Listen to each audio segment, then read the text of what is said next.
Bien arrivé chez Densa, le podcast en quête des libertés à travers l'authenticité.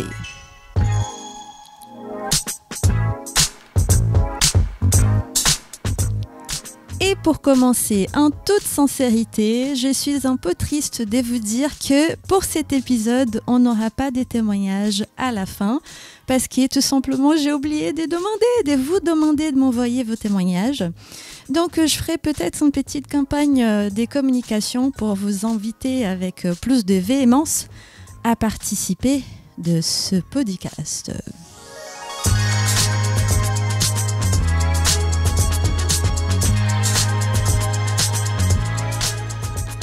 Et on est là pour être authentique et essayer de comprendre comment faire pour être soi-même dans une société qui essaie constamment de nous formater. Et figurez-vous du coup que pour m'aider sur cette quête d'authenticité aujourd'hui, j'ai avec moi celle que j'ai rencontrée sur une piste de danse. On s'est croisé les regards, on était bien éloignés, on s'est approchés et plutôt que de danser ensemble, on a commencé à papoter. Et depuis qu'on en se voit, ça papote parce que c'est très très enrichissant. Et figurez-vous qu'aujourd'hui, on va parler justement du sujet de l'information, de comment on s'engourdit de la quantité d'informations qui existent, mais qui en vrai, il existe beaucoup d'informations superficielles et qu'il a en fait des méthodes qu'on peut mettre en place pour savoir s'informer de façon vraiment enrichissante à son authenticité.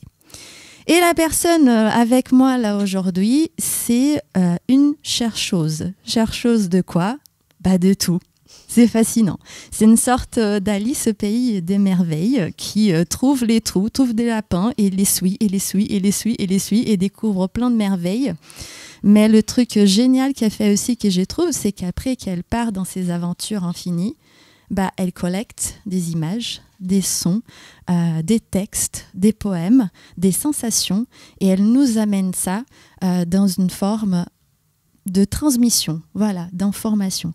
Donc je me suis dit qu'elle était vraiment la personne idéale pour nous parler de comment gérer l'information et de comment vraiment cultiver sa curiosité, savoir prendre le temps de s'informer et de faire ça dans une manière qui soit authentique avec nos curiosités et nos valeurs. Donc avec vous les amis, les amours, c'est Anaïs de la Fondamentale. Bienvenue ma belle. Merci pour l'invitation Sarah. Ben, c'est un plaisir. Ça a été pour l'introduction, qu'est-ce que tu en penses ? C'est trop flou ? Non, c'est super. De toute façon on va développer, mais je trouve que tu te débrouilles pas mal. Ah merci, c'est gentil. Et bah, pour commencer en toute honnêteté, dis-nous comment tu te sens aujourd'hui sincèrement ? Aujourd'hui, je me sens plutôt bien. J'ai une journée qui est plutôt calme pour le coup. J'ai un peu travaillé ce matin, mais je me suis libérée pour venir te rejoindre. Donc du coup, tout va bien. Il pleut pas, il fait beau, donc tout roule. C'est vrai qu'on a bien et je tiens à te remercier du temps que tu prends et de ta présence et de tous ces efforts parce que ça fait quelques mois qu'on se dit on va se voir, on va le faire, on va se voir, on va le faire et on est là. Le temps, ouais. Carrément. Mais tu l'as trouvé. Oui. C'est merveilleux. Absolument. Merci. Merci à toi. Ok, donc pour s'élancer dans ce sujet tu avais utilisé une expression tout à l'heure que j'ai bien aimée, l'infobésité. Voilà, pour rentrer dans ces sujets des quantités d'informations et des comment on fait pour gérer tout ça, est-ce qu'on peut commencer en parlant un peu plus de ton profil des chercheuses et des chercheuses de tout, en parallèle de ce coutume culturel qu'on a par rapport aux spécialistes et aux spécialisations. Oui, alors je vais peut-être commencer par me décrire un peu effectivement. Donc, alors c'est rare que je me décrive en tant que chercheuse, je le fais même jamais, pour la simple et bonne raison que le terme de chercheuse est un terme qu'on utilise pour déjà des gens qui ont fait des thèses et qui sont très spécialisés sur des sujets sur lesquels ils ont étudié et en général pour lesquels ils ont produit en fait des recherches, des outils en fait de production de savoir qu'on utilise dans le cadre de l'université la plupart du temps. Moi, mon travail, il est un peu plus large, je dirais, à savoir que je n'ai pas de sujet de spécialisation. Je me considère plutôt comme une consultante en recherche et création. Donc, je travaille principalement pour le monde de l'architecture, du design, du cinéma, de la mode. Et mon travail consiste à faire des recherches sur des axes précis en fait, qui vont servir le projet. Je vais constituer des bibles de ressources iconographiques, des ressources d'inspiration qui vont nourrir le projet dans son esthétique ou plutôt de façon documentaire. Et donc, en ce sens, je m'inscris plutôt dans... J'assiste en fait quelqu'un qui est le créateur du projet, que ce soit un cinéaste, un designer, un réalisateur, une maison de mode. Et voilà, mon travail va plutôt s'inscrire dans un accompagnement où je vais essayer de définir avec la personne ou toute seule des axes de recherche. Mais alors, ils peuvent être sur tous les sujets. Ça, c'est très, très large. Mais voilà, disons que mon travail, je travaille à une échelle de projet en fait. Les sujets de recherche en tant que tels varient et donc c'est pour ça que je me considère pas vraiment comme une chercheuse mais plutôt comme une tête chercheuse. Ok, et c'est peut-être du coup intéressant de parler aussi, parce que là tu parles un peu de ton rôle par rapport à des artistes, à des créateurs et créatrices, mais tu as aussi ton projet personnel qui s'appelle La Fondamentale, c'est un nom parfait, moi je trouve, parce que je trouve que ce que tu fais c'est fondamental, littéralement, c'est les fondements, c'est-à-dire que, je vais dire dans mes mots, et je te laisserai me dire si c'est bien ou pas. Mais c'est une plateforme, c'est un site internet où justement tu fais un travail par des sujets, tu parles d'un sujet et parmi ces sujets, il n'y a pas des liens explicites. C'est des choses très différentes dans l'univers et de l'humanité, en fait, très liées à l'humanité, j'ai envie de dire, des choses qui se passent à travers l'humain. Et tu nous fais des enquêtes, des recherches, des rencontres sur un sujet bien spécifique. Tu le fais d'une façon vraiment très engagée, c'est-à-dire tu fais des recherches en bibliothèque, en médiathèque, dans les archivages, tu rencontres des gens, tu cherches sur Internet, etc., etc., etc. Et tu mets ça en forme, audio, photographique, texte, rencontre, audio, et tu nous fais voyager et découvrir cet univers. Donc, est-ce que tu peux nous parler un tout petit peu, est-ce que c'est bien ça, et est-ce que tu peux nous parler justement de cette démarche de moduler en information et de la partager? Oui, bien sûr. Alors, oui, pour le coup, bravo. Je trouve que tu t'en sors vraiment pas mal du tout, parce que c'est vrai que le projet de La Fondamentale, donc c'est un projet que j'ai lancé en septembre 2021, qui finalement découle très concrètement de mon métier. C'est-à-dire que j'arrive pas vraiment à faire la différence entre ma personnalité de manière générale et le métier que j'exerce aujourd'hui. La Fondamentale, du coup, c'est ça, c'est je le considère presque comme un média, en fait. C'est une plateforme sur laquelle je partage en fait les ressources que je découvre au fur et à mesure de mes recherches, alors que ce soit des recherches que je mène pour des projets professionnels ou à titre personnel. Et donc le but, c'est voilà, j'ai conçu ça un peu comme des mini-expositions digitales. Le but, voilà, c'est de rentrer à fond en immersion en fait dans un sujet. Je n'ai pas de ligne éditoriale à proprement parler parce que justement je veux montrer aux gens en fait que mon métier consiste à vraiment fonctionner de façon très organique, parce qu'en fait je trouve qu'il y a dans les métiers de la création il y a une interconnexion entre chaque domaine qui est vraiment qui est très importante, et donc du coup je ne souhaite pas me limiter. J'ai évidemment des sujets de prédilection. Je suis quelqu'un qui suis très passionnée par les matières premières, les matériaux souples, les techniques traditionnelles, etc., etc. Donc on retrouve, je pense, ça très clairement dans La Fondamentale. Mais La Fondamentale, c'est aussi un peu un manifeste, en fait, quelque part. C'est aussi quelque chose qui me manquait, moi, enfin, on va dire, dans le réseau du web. C'est-à-dire que je trouvais que les informations sur lesquelles je pouvais tomber étaient très superficielles, manquaient de générosité dans la façon dont elles étaient traitées, manquaient de rigueur dans la citation des sources, où on pouvait aller chercher l'information. Je trouvais aussi qu'on vit de manière générale dans un monde d'ultra spécialisation, où en fait, quand je cherche des informations sur, par exemple, des techniques traditionnelles d'architecture, eh ben, j'ai certaines sources, donc je vais chercher là-bas, mais du coup, c'est que ça. Et donc, du coup, ça nous demande de multiplier en fait les sources, parce que voilà, on est dans un monde où on nous apprend comprend que c'est important d'avoir une spécialité. Comme ça, c'est facile de pouvoir nous coller une étiquette. Et en fait, moi, mon métier, justement, sa spécificité, c'est que j'ai besoin de naviguer en fait, entre les sujets. J'ai besoin de naviguer entre des choses qui peuvent être très traditionnelles, d'autres qui sont modernes. Donc, en fait, la fondamentale est venue de ça. Je me suis dit, en fait, j'adorerais avoir un média, être inscrite à un média où, en fait, tous les mois, je reçois de l'information sans qu'il y ait de ligne éditoriale précise, à part celle de la rigueur, de la recherche, de la générosité, et donc de pouvoir être nourrie de sujets que a priori, je n'aurais jamais découvert autrement parce qu'on on a tous notre quotidien. On a tendance à aller voir des expositions sur des sujets qu'on aime ou sur des artistes qu'on aime.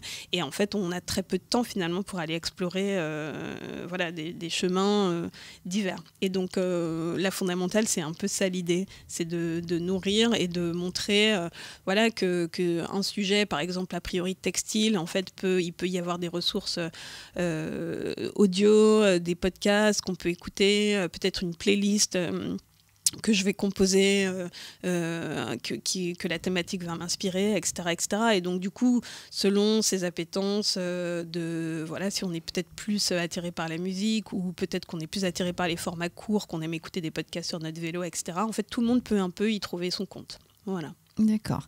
Et pour entrer sur le côté pratique du sujet, tu parles donc de l'importance de diversifier notre curiosité, de se nourrir des différentes choses parce qu'en vrai, les choses, elles sont interconnectées.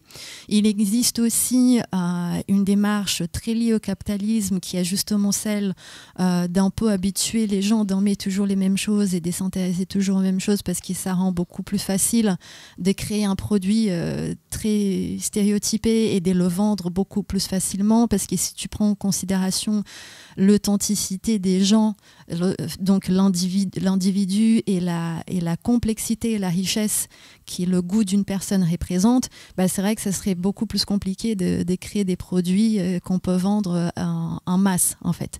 Donc je crois que diversifier notre curiosité, c'est un vrai travail sur l'authenticité parce que c'est en découvrant l'autre qu'on peut découvrir des choses sur le même qu'on n'était pas au courant parce qu'on n'avait jamais réfléchi.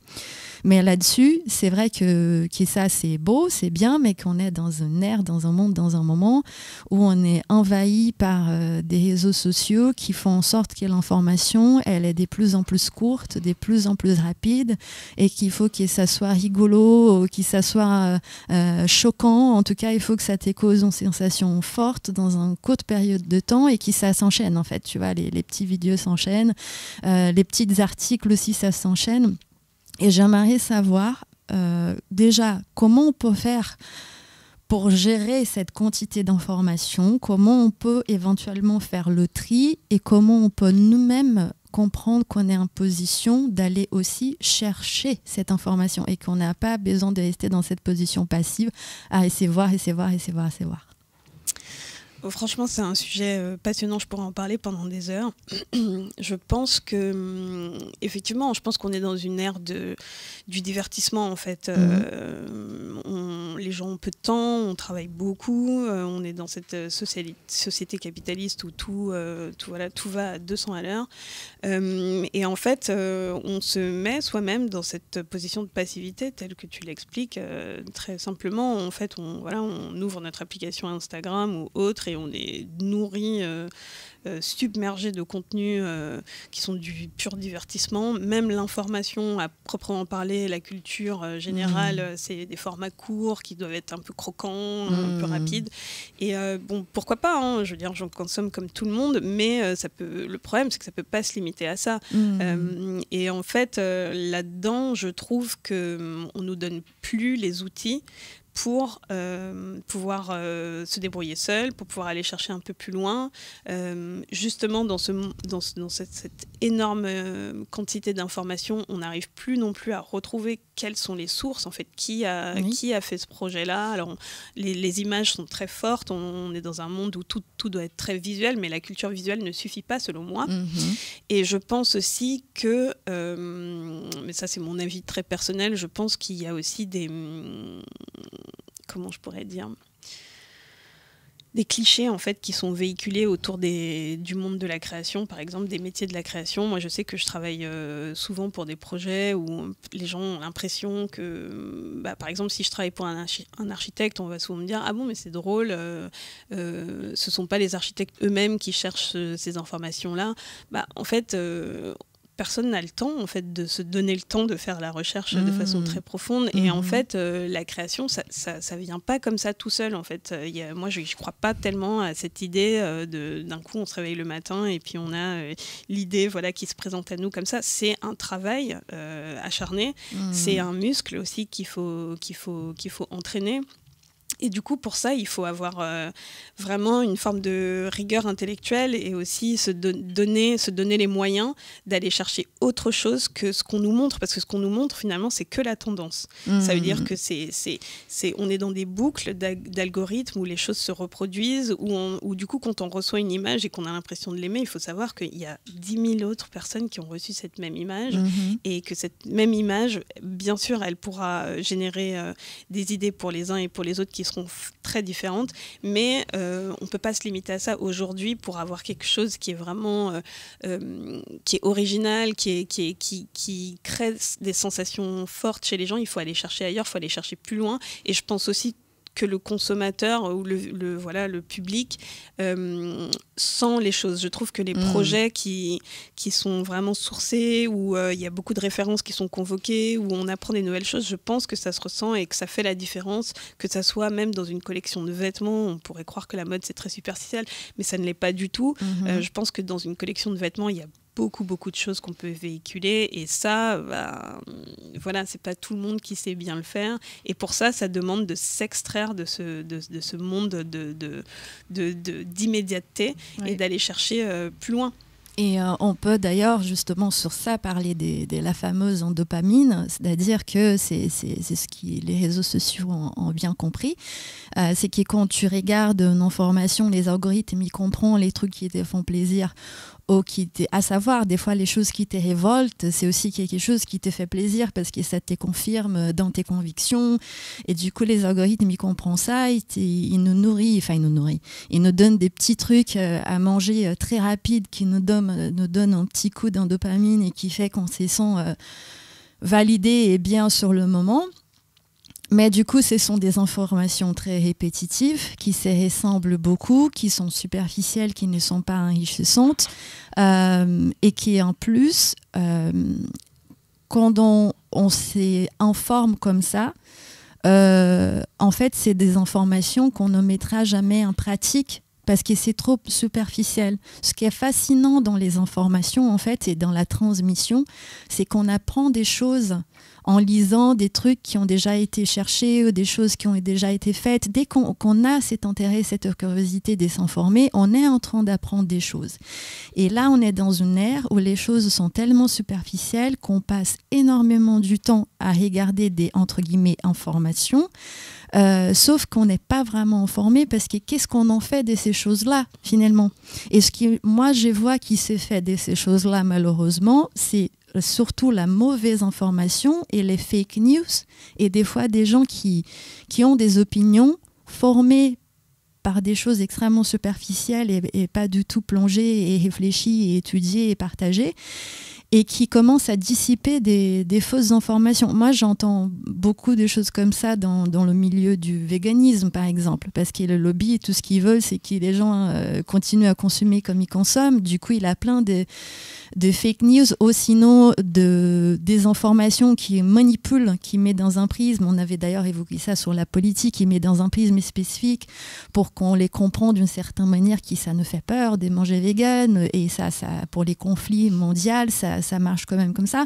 Et du coup, ça m'inquiète beaucoup parce que on est dans une ère où on a énormément des quantités d'informations, mais qu'on est dans une ère d'extrême ignorance parce que du coup, malgré tout ça, on continue à ignorer tout ce qui se passe parce que pour savoir ce qui se passe, c'est comme tu dis, il faut chercher. Enfin, ça vient de nous, même si l'information, elle est là, il a une part importante d'action.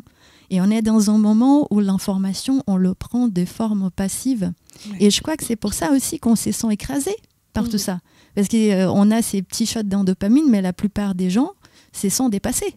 Bien sûr, et puis il y a aussi une forme d'anxiété à recevoir toute cette information.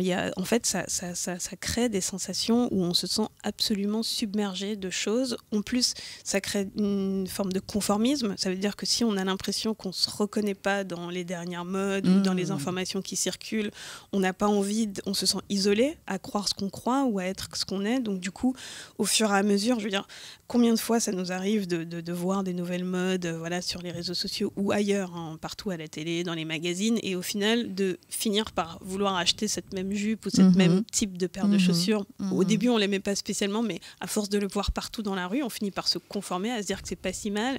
Et en fait, ça crée de l'anxiété parce que du coup, il y a de moins en moins de place pour les gens qui sont à la marge, enfin, des gens qui se sentent différents, qui veulent faire différemment, qui veulent penser différemment ou qui aiment, je sais pas, un type de cinéma ou de BD qui est pas à la mode en ce moment, on va le trouver moins.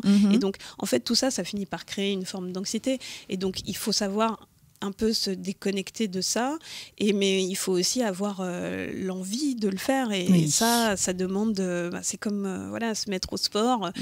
Au début c'est un peu douloureux, et puis on se crée une routine, on finit par en trouver, on finit par voir les points positifs, et puis après ça on devient presque une drogue, on en a besoin, et voilà. Et donc moi je pense que il faut trouver un moyen de resensibiliser les gens sur ça en leur disant que finalement, ce pouvoir-là, ils l'ont, et qu'en plus, ces ressources-là, elles sont à portée de tous, parce que, voilà, moi, je fais ce métier-là qui peut faire un peu peur comme ça, mais en fait, je pense qu'il y a chercher l'information, c'est pas du tout un truc élitiste qui serait donné qu'à certaines personnes. Je pense que c'est vraiment une question de volonté, et aussi peut-être de moyens, de ressources, et ça se trouve. Au début, on patauge, et puis au final... Ça arrive, et je pense au fond de moi, alors ça c'est ma grande utopie au fond de moi, c'est que j'ai quand même un peu l'impression que si tout le monde faisait les choses comme ça, de façon un peu plus rigoureuse, de façon un peu plus ouverte, qu'on allait chercher ailleurs, aussi ailleurs de notre monde auto-centré d'Occident, de France, d'Europe, etc., mais qu'on va voir un peu ailleurs, on se rendra compte qu'en fait, il y a beaucoup de choses qui ont été faites ailleurs, qu'on n'a pas tout inventé. Pour commencer. Et aussi, finalement, je me dis que peut-être qu'il y aurait plus de diversité dans tout, en fait, dans le type de maison qu'on habite, dans les vêtements qu'on porte. En fait, je trouve que finalement...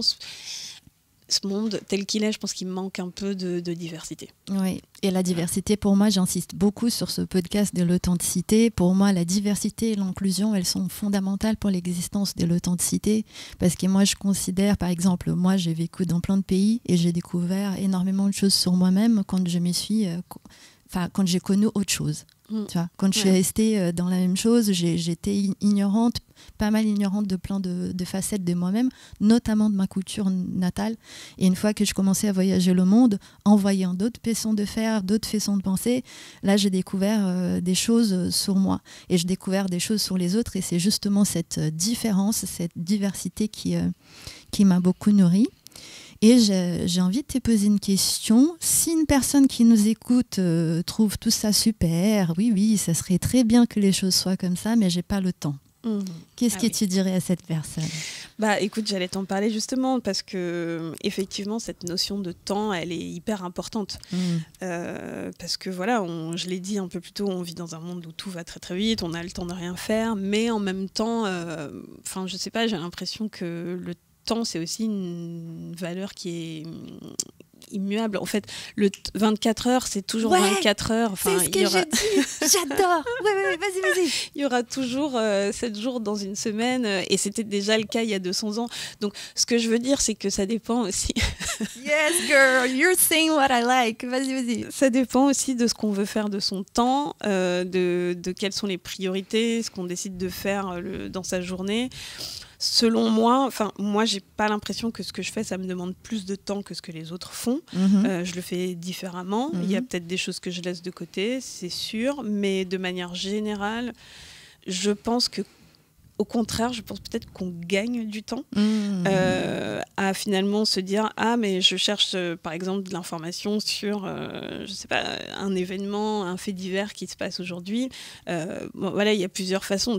Soit tu allumes BFM TV ou les chaînes d'information on continue et du coup tu as ce que tu as, mais ça voilà, c'est tout. Soit tu décides d'aller lire un peu là, de t'entrecroiser les informations et du coup tu as la même information mais tu as plusieurs points de vue et du coup tu as une vision peut-être plus globale du truc.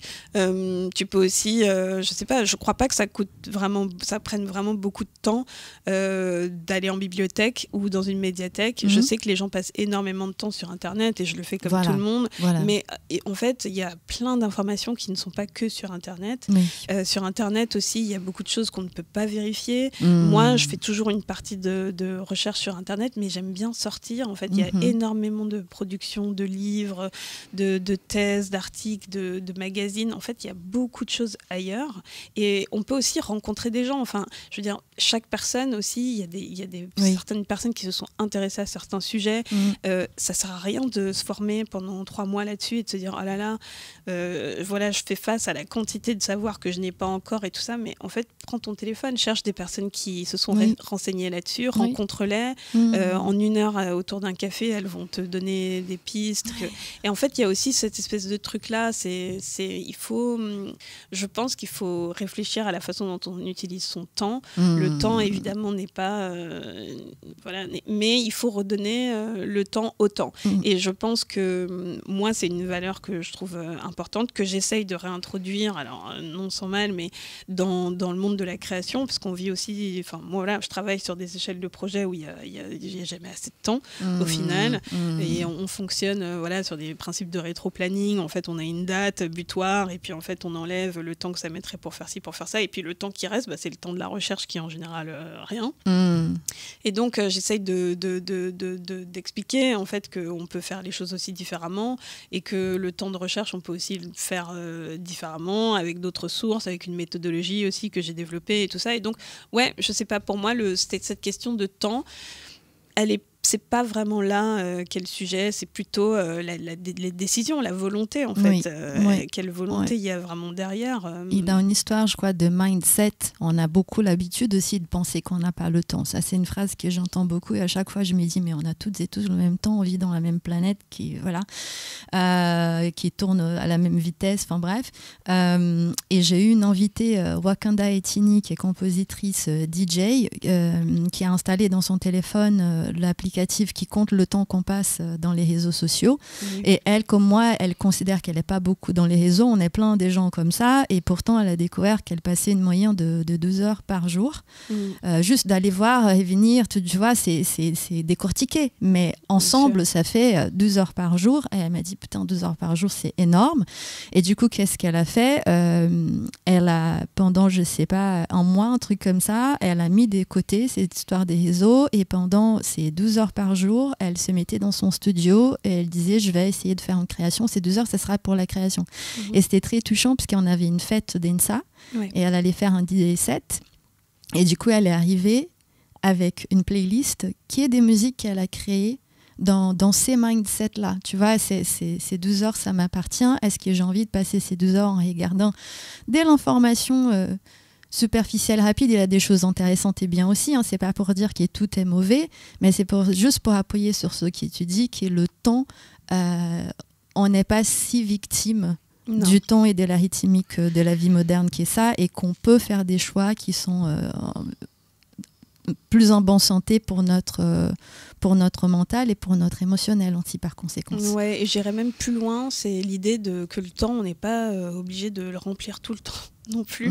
Enfin, moi, je fais attention de me créer des moments dans ma semaine où je ne fais rien. Enfin, en tout cas, j'ai pas un rendez-vous, j'ai pas une expo, j'ai pas ceci, j'ai pas cela.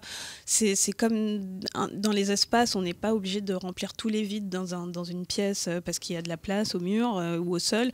Je crois que les temps de vide sont hyper importants en fait. Pour digérer aussi tout ça. Pour digérer, en fait, moi j'ai souvent des idées dans des moments comme ça où je prends ma douche, où je marche, où je fais rien de spécial et là d'un coup tout se connecte. Je pense que c'est dangereux de vouloir remplir tout son temps, c'est dangereux d'avoir peur de s'ennuyer. Moi je m'ennuie jamais. Jamais. J'adore passer du temps. Bon, je suis très solitaire, donc ça me dérange jamais d'être seule. Mais de manière générale, même avec ma nièce, avec les enfants, des fois, je regarde et tout. J'essaye de créer des moments où je n'interviens pas avec eux et je me dis, ennuie-toi 1 heure, on va voir ce que tu vas en faire. Et voilà, je pense que ce truc d'avoir peur de manquer, the fear of missing out, d'avoir peur de manquer un truc et de vouloir tout le temps remplir toutes les heures de son temps ou de son week-end et tout, mais je pense que c'est le début de la fin. Vraiment, je pense qu'il n'y a pas... on a beaucoup de temps, en fait. Et voilà, il faut se créer du temps pour soi, il faut se créer des temps de vide. Et honnêtement, je ne suis pas sûre, en plus, qu'en travaillant comme des dingues... Enfin, moi, j'ai fait le test et ça m'arrive évidemment, comme tout le monde, malheureusement, d'avoir des périodes de grosses charrettes où j'ai le cerveau cramé.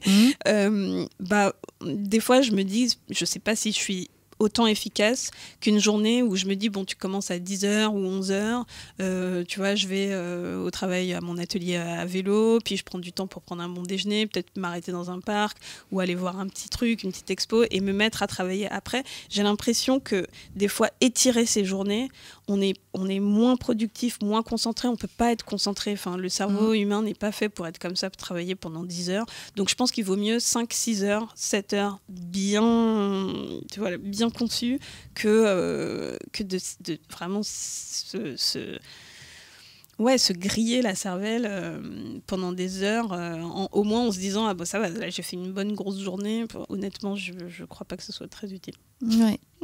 Oui, bah du coup, pour faire le petit résumé, parce qu'on commence à aller vers la conclusion, on dirait quand même que c'est important aux gens d'accepter que de bien s'informer, d'une part, c'est un effort personnel parce que c'est aussi bien d'aller vers l'information plutôt que d'attendre que l'information arrive vers soi. Que c'est important d'accepter le temps que ça prend et de peut-être réfléchir à comment toi tu t'organises ton temps, comment tu te retrouves dans ton temps. Est-ce que ça serait pas important quand même dans une existence de vie, de ta naissance à ta mort, de dédier du temps à savoir ce qui se passe et à savoir comment toi tu te sens par rapport à ce qui se passe. Cultiver la curiosité. C'est un très bon point qui t'a évoqué. Et du coup, la curiosité, c'est aussi ce qui nous permet de sortir de nos habitudes, notamment de nos habitudes liées au temps et liées aux tendances et qui... Absolument. Et surtout les tendances. Éviter les tendances. C'est toujours être curieux de tout, même ce qui paraît pas à la mode, un peu ringard, ou ce qui est pas... alors on a beaucoup parlé des expositions et tout ça, mais moi je peux vraiment m'intéresser demain, si je veux, au monde de, je sais pas, de la moto, du tuning, du quad, peu importe. Restons vraiment ouverts et curieux de tout. Merveilleux.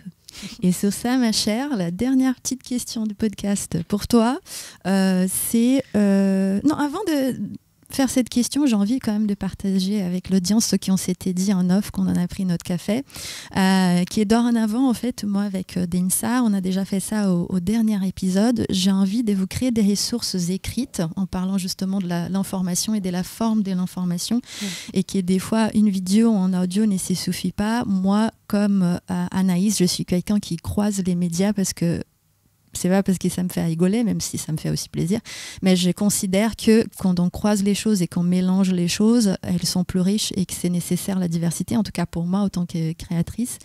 Et du coup, je fais ça pour mes médias aussi.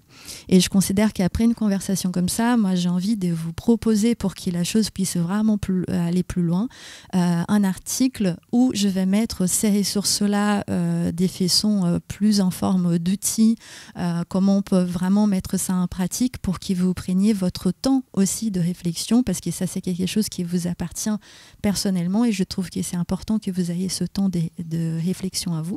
Donc cet article va exister avec tous les conseils qu'Anaïs nous a donnés aujourd'hui. Merci beaucoup. Autre chose aussi, avec Anaïs, on a envie de vous proposer, ça va venir, on ne sait pas quand, mais on prendra le temps de le définir. Mais on a envie aussi de vous proposer un live où vous allez pouvoir interagir tout le long. Et on va aller sur une deuxième étape de cette réflexion. On a parlé maintenant comment on peut accéder à l'information et digérer l'information. Et avec elle, sur le live, on va parler aussi de l'information qui existe en nous et qu'on a envie de partager avec les gens, que ce soit notre savoir-faire, que ce soit notre volonté d'aider les autres ou de partager nos ressentis. Moi, je connais beaucoup de gens qui sont dans une constante sensation de frustration du fait de vouloir faire quelque chose, mais ils ne savent pas quoi. Tu vois, et Anaïs, elle essaye ça avec la fondamentale. Moi, j'essaye ça avec Densa et on découvre, on essaye des choses. Des fois, ça marche, des fois, ça marche pas. Et du coup, on aimerait beaucoup vous parler de ça et écouter vos envies de projet, vos envies de partage. Voilà, ça va venir. Donc voilà, donc pour conclure, ma chère, est-ce que tu peux me dire qu'est-ce que tu considères des plus authentiques chez toi? Ah oui, c'est une très bonne question. Qu'est-ce qui est le plus authentique chez moi? Je pense la danse. Oh oui. Je pense que je suis quelqu'un... Alors, je suis quelqu'un d'assez plutôt introverti. J'ai des côtés où je peux être assez réservée et tout ça, bien que j'adore être avec les gens. Mais par contre, danser, c'est vraiment quelque chose que j'adore. D'ailleurs, on s'est rencontrés comme ça avec mon groupe d'amis du Brésil, la mafia brésilienne à qui je passe le bonjour. Et voilà, ouais, danser, quand je danse, je pense que je suis 100% moi. Ah, c'est merveilleux. Ouais, sur ça, je lance la petite musique des conclusions. Anaïs, ma chère, merci beaucoup de ta présence. Je vous invite à découvrir plus sur son travail sur son site lafondamentale.com. Ouais. C'est bien ça, on est d'accord? C'est ça. On a bitché sur les réseaux sociaux, mais il a aussi le compte Instagram de La Fondamentale. Si vous êtes là-dedans, c'est peut-être une fenêtre d'entrée, mais on vous conseille vraiment d'aller sur le site pour découvrir en profondeur et prendre le temps. Et donc, ce podcast, vous pouvez l'écouter sur YouTube, sur Radio Rap TZ, sur mon site sarahpoli.com et aussi sur Spotify maintenant. Ça y est, on y est. On a aussi la newsletter sur laquelle vous pouvez vous inscrire pour recevoir aussi des invitations pour venir danser. Anaïs, t'es la bienvenue. On va faire ça, un Densa Together pour danser. Avec plaisir. Pour bouger le popotin. Et normalement, là, c'est le moment où je vous propose un témoignage d'une auditrice, d'un auditeur. Et comme il n'en a pas aujourd'hui, je vais vous proposer de prendre 30 secondes à 1 minute dès que je enlèverai la musique pour essayer de répondre à vous-même, selon vous, qu'est-ce que c'est l'authenticité. Sur ça, je vous fais un bisou et je vous attends au prochain Densa. Ciao! Merci Sarah. Merci à toi.